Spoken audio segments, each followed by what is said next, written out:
ਇਹ ਹੈਗਾ ਤੁਹਾਡਾ ਸਾਇੰਸ ਦਾ 7th ਕਲਾਸ ਦਾ PAS ਨਵੰਬਰ ਟੈਸਟ ਜਿਹੜਾ ਕਿ ਅੱਜ ਆਪਾਂ ਸੋਲਵ ਕਰਨ ਚੱਲੇ ਹਾਂ। ਦ ਵੈਰੀ ਫਰਸਟ ਕੁਐਸਚਨ ਬੇਟਾ ਪਹਿਲਾ ਕੁਐਸਚਨ ਹੈ Raman went to textile factory. Raman ਆਪਣੇ ਪਿਤਾ ਨਾਲ ਧਾਗੇ ਦੀ ਫੈਕਟਰੀ 'ਚ ਗਿਆ। There he saw that the clothes was being made up of thread, ਜਿਹੜੇ ਕੱਪੜੇ ਆ ਧਾਗੇ ਤੋਂ ਬਣ ਰਹੇ ਸੀ। Did you know the thread is made up of, ਧਾਗੇ ਕਿਸ ਤੋਂ ਬਣਦੇ ਆ ਬੇਟਾ, ਧਾਗੇ ਬਣਦੇ ਆ ਰੇਸ਼ੇ ਤੋਂ, ਫਾਈਬਰ ਤੋਂ।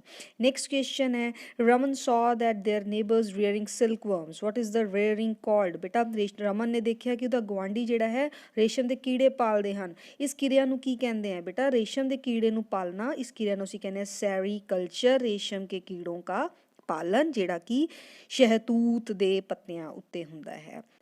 ਥਰਡ ਕੁਐਸਚਨ ਹੈ ਬੇਟਾ ਕਮਲ's white shirt was stained with lentils when he started washing with soap the stain turned red। ਤੁਸੀਂ ਦੇਖਿਆ ਹੋਊਗਾ ਜਦੋਂ ਵੀ ਕੋਈ ਚਿੱਟੀ ਕਮੀਜ਼ ਤੇ ਸਬਜ਼ੀ ਦਾ ਦਾਗ ਲੱਗ ਜਾਂਦਾ ਹੈ ਸਾਬਣ ਤੇ ਧੋਣ ਤੇ ਉਹ ਲਾਲ ਰੰਗ ਦਾ ਹੋ ਜਾਂਦਾ ਹੈ ਬਿਕੋਜ਼ ਜਿਹੜਾ ਸੋਪ ਹੈ ਦੈਟ ਇਜ਼ ਬੇਸ, ਖਾਰ ਹੈ ਸੋਪ ਜਿਹੜਾ ਹੈ।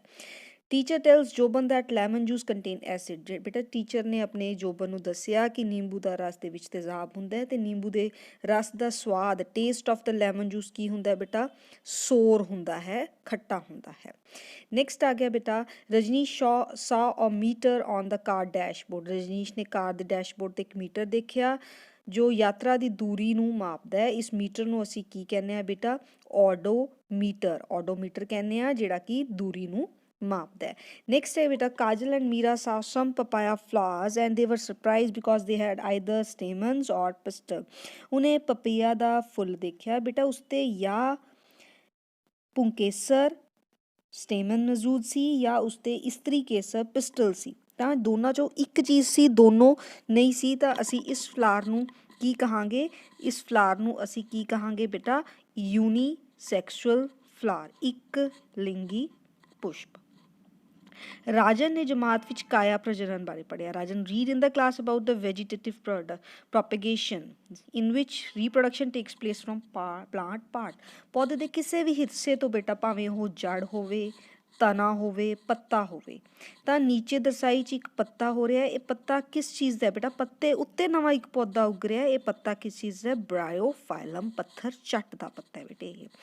Eighth question, today science teacher explained the effect of electric current in the classroom. Sita doesn't understand which electrical device work under this effect। ਬੇਟੇ ਟੀਚਰ, ਸਾਇੰਸ ਟੀਚਰ ਜਮਾਤ ਵਿੱਚ ਬਿਜਲੀ ਧਾਰਾ ਦੇ ਪ੍ਰਭਾਵ ਬਾਰੇ ਸਮਝਾ ਰਿਹਾ ਸੀ। ਸੀਤਾ ਨੂੰ ਸਮਝ ਨਹੀਂ ਆ ਰਿਹਾ ਕਿ ਕਿਹੜਾ ਬਿਜਲੀ ਯੰਤਰ ਕਿਸ ਪ੍ਰਭਾਵ ਤੇ ਕੰਮ ਕਰਦਾ ਹੈ। ਬੇਟਾ ਜਿਹੜਾ ਬਿਜਲੀ ਯੰਤਰ ਹੈ ਉਹ ਦੋਨੋਂ ਪ੍ਰਭਾਵਾਂ ਤੇ ਕੰਮ ਕਰਦਾ ਹੈ, magnetic effect of electric current and heating effect of electric current।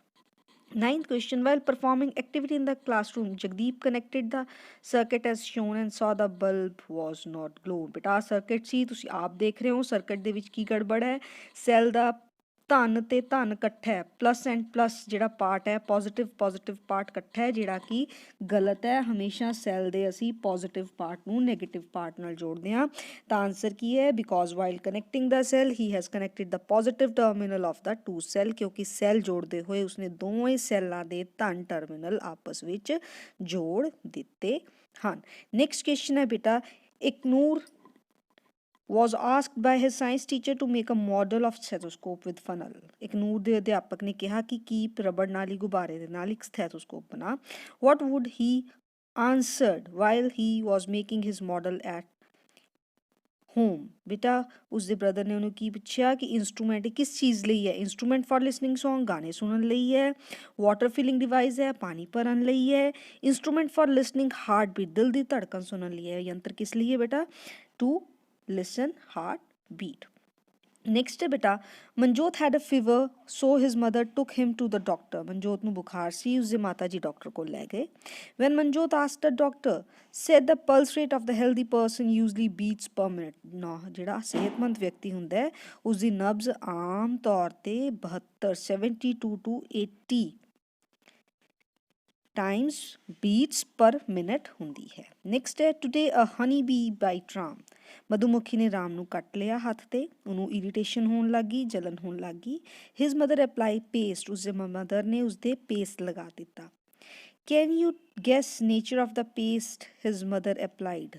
ਉਸ ਪੇਸਟ ਦਾ ਨੇਚਰ ਕੀ ਸੀ, ਉਸ ਪੇਸਟ ਦਾ ਨੇਚਰ ਬੇਸਿਕ ਸੀ, ਖਾਰੀ ਸੀ। ਕਿਉਂਕਿ ਮਧੂਮੱਖੀ ਦੇ ਡੰਗ ਵਿੱਚ ਤੇਜ਼ਾਬ ਹੁੰਦਾ ਤੇ ਜਿਹੜਾ ਪੇਸਟ ਲਗਾਇਆ ਉਹ ਕੀ ਹੁੰਦਾ ਜੀ, ਬੇਸ ਹੁੰਦਾ।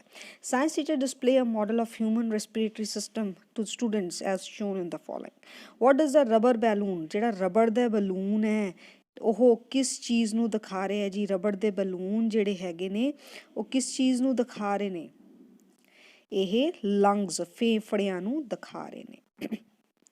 As per instruction given by her science teacher, Manpreet, while performing an activity, took some boiled rice in one test tube and in another test tube some chewed boiled rice with saliva and did starch test. Which solution will she take to test it?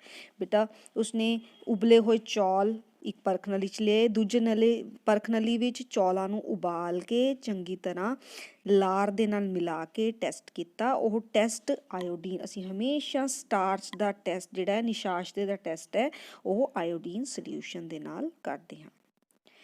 Next question ਹੈ ਬੇਟਾ, Anita read in her text book of science that green pigment helps plants to make their own food. ਇੱਕ ਹਰੇ ਰੰਗ ਦੇ ਵਰਨਕ ਹੁੰਦੇ ਨੇ ਪੌਦਿਆਂ ਵਿੱਚ ਜਿਹੜੇ ਕਿ ਭੋਜਨ ਬਣਾਉਣ 'ਚ ਮਦਦ ਕਰਦੇ ਨੇ। ਇਹ ਗ੍ਰੀਨ ਕਲਰ ਪਿਗਮੈਂਟਸ ਨੂੰ ਅਸੀਂ ਕੀ ਕਹਿੰਦੇ ਆ ਬੇਟਾ, ਕਲੋਰੋਫਿਲ ਕਹਿੰਦੇ ਆ। ਤੁਹਾਨੂੰ ਬਹੁਤ ਸੋਹਣਾ ਡਾਇਗਰਾਮ ਦੇ ਵਿੱਚ ਨਜ਼ਰ ਵੀ ਆ ਰਿਹਾ ਹੈ। 16th question, science teacher shown a diagram of amoeba as follows to students and asked them what we call the finger like projection from the amoeba body that helps amoeba to engulf food। ਬੇਟਾ diagram 'ਚ ਦੇਖੋ ਜਿਹੜੇ ਕਿ ਇਹ ਉਂਗਲੀਆਂ ਵਰਗੀਆਂ ਰਚਨਾਵਾਂ ਬਾਹਰ ਨਿਕਲ ਰਹੀਆਂ ਨੇ, ਇਹਨਾਂ ਉਂਗਲੀਆਂ ਵਰਗੀਆਂ ਰਚਨਾਵਾਂ ਨੂੰ ਅਸੀਂ ਕੀ ਕਹਿੰਦੇ ਆ, ਸੂਡੋਪੋਡੀਆ ਔਰ false feet. Teacher told to students that all green plants can make their own food, such organisms which can make their food by themselves। ਜਿਹੜੇ ਆਪਣਾ ਭੋਜਨ ਆਪ ਬਣਾਉਂਦੇ ਨੇ ਬੇਟਾ, ਅਸੀਂ ਪੌਦੇ, ਜਿਵੇਂ ਪੌਦੇ ਸੂਰਜ ਦੀ ਰੋਸ਼ਨੀ, ਕਲੋਰੋਫਿਲ, ਕਾਰਬਨ ਡਾਈਆਕਸਾਈਡ, ਆਕਸੀਜਨ ਦੇ ਰਾਹੀਂ ਬਣਾਉਂਦੇ ਨੇ, ਉਹਨਾਂ ਨੂੰ ਅਸੀਂ ਕੀ ਕਹਿੰਦੇ ਆ, ਆਟੋਟ੍ਰੋਫਸ।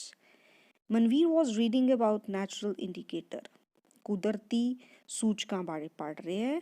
ਟੀਚਰ ਪਲੇਸ ਸਮ ਸਬਸਟੈਂਸਿਸ, ਉਸ ਦੇ ਮੂਹਰੇ ਕੁਝ ਸਬਸਟੈਂਸ ਰੱਖੇ ਤੇ ਪੁੱਛਿਆ ਕਿ ਇਹਨਾਂ 'ਚੋਂ ਕੁਦਰਤੀ ਸੂਚਕ ਕਿਹੜਾ ਹੈ। ਬੇਟਾ ਜਿਹੜਾ ਲੱਕੜੀ ਦਾ ਟੁਕੜਾ ਕੁਦਰਤੀ ਸੂਚਕ ਨਹੀਂ ਹੈ, ਲੋਹੇ ਦੇ ਕਿੱਲ ਕੁਦਰਤੀ ਸੂਚਕ ਨਹੀਂ ਹੈ, ਨਮਕ ਕੁਦਰਤੀ ਸੂਚਕ ਨਹੀਂ ਹੈ, ਬਟ ਜਿਹੜਾ ਚਾਈਨਾ ਰੋਜ਼ ਹੈ ਉਹ ਕੀ ਹੈ, ਨੈਚੁਰਲ ਇੰਡੀਕੇਟਰ, ਕੁਦਰਤੀ ਸੂਚਕ ਹੈ। ਵਾਈਲ ਪਰਫਾਰਮਿੰਗ ਐਨ ਐਕਟੀਵਿਟੀ ਇਨ ਸਾਇੰਸ ਲੈਬ, ਸਾਇੰਸ ਦੀ ਲੈਬ ਵਿੱਚ ਕਿਰਿਆ ਕਰਦੇ ਹੋਏ ਅਮਨ ਨੇ ਪਾਈਪ ਦੀ ਹੈਲਪ ਨਾਲ ਲਾਈਮ ਵਾਟਰ ਦੇ ਵਿੱਚ ਫੂਕ ਮਾਰੀ, ਬਲੋ ਕੀਤਾ ਤੇ ਲਾਈਮ ਵਾਟਰ ਜਿਹੜਾ ਹੈ ਉਹ ਮਿਲਕੀ ਹੋ ਗਿਆ। ਬੇਟਾ ਜਦੋਂ ਉਸਨੇ ਫੂਕ ਮਾਰੀ ਤਾਂ ਕਿਹੜੀ ਗੈਸ ਬਾਹਰ ਆਈ, ਕਾਰਬਨ ਡਾਈਆਕਸਾਈਡ, ਜਿਸ ਦੇ ਕਰਕੇ ਲਾਈਮ ਵਾਟਰ ਜਿਹੜਾ ਹੈ ਮਿਲਕੀ ਹੋ ਗਿਆ, ਲਾਈਮ ਵਾਟਰ ਦੁਧੀਆ ਹੋ ਗਿਆ। ਕਿਹੜੀ ਗੈਸ ਜਿਹੜੀ ਲਾਈਮ ਵਾਟਰ ਨੂੰ, ਚੂਨੇ ਦੇ ਪਾਣੀ ਨੂੰ ਦੁਧੀਆ ਕਰਦੀ ਹੈ, carbon dioxide. Anita was feeling fatigue as she did heavy exercise for 2 hours, ਬਹੁਤ ਜ਼ਿਆਦਾ ਉਹਨੇ ਐਕਸਰਸਾਈਜ਼ ਕਰ ਲਈ। ਜਦੋਂ ਐਕਸਰਸਾਈਜ਼ ਬਹੁਤ ਜ਼ਿਆਦਾ ਕੀਤੀ ਤਾਂ ਜਿਹੜੇ remember one day her science teacher told them what is the reason behind, ਉਸਦੀਆਂ ਲੱਤਾਂ ਦੁਖਣ ਲੱਗ ਗਈਆਂ, ਥਕਾਵਟ ਮਹਿਸੂਸ ਕਰ ਰਹੀ ਹੈ ਕਿਉਂਕਿ ਜਦੋਂ ਬਹੁਤ ਜ਼ਿਆਦਾ ਐਕਸਰਸਾਈਜ਼ ਕੀਤੀ, ਆਕਸੀਜਨ ਦੀ ਡੈਫੀਸ਼ੀਐਂਸੀ ਹੋ ਗਈ ਤਾਂ ਉਸਦੇ ਬਾਡੀ ਦੇ ਵਿੱਚ ਕੀ ਬਣ ਗਿਆ, ਲੈਕਟਿਕ ਐਸਿਡ। ਤਾਂ due to accumulation of lactic acid ਜਿਹੜਾ ਹੈ ਉਸਨੂੰ ਥਕਾਵਟ ਮਹਿਸੂਸ ਹੋਣ ਲੱਗ ਗਈ। ਸੋ ਇਸ ਨੂੰ ਚੰਗੀ ਤਰ੍ਹਾਂ ਰਿਵਾਈਜ਼ ਕਰੋ ਬੇਟਾ।